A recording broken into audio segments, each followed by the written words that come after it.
11:25 na. So guys, eto. Namunga na naman ang aking ampalaya. See? Akala ko after storm, ano siya, wala na siya. Akala ko mamamatay. Ay, kalalaba ko lang eh. Ayun, so, fix ko plastic niya mamaya. Another one, sobrang natuwa ako. Tapos eto. Aray ko. Ayun. The more na mahaba yung plastic niya guys, the more na napakahaba din ang palaya. See? Ayun. Ito.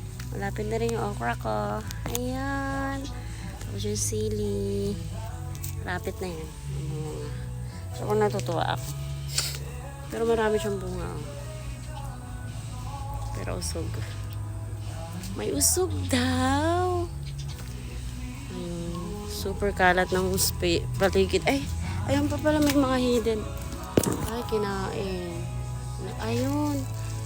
Tiyan mo. Kasi yung iba hindi ko nakikita. Ganyan nangyayari guys. Naunahan ako ng alaga. Ng fruit fly.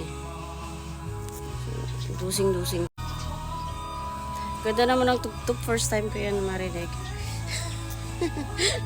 Lusyang-lusyang talaga pagbahay. So, ayan. Kalaba ko lang. Kalat. Hindi ko makinalaga ko. Dami.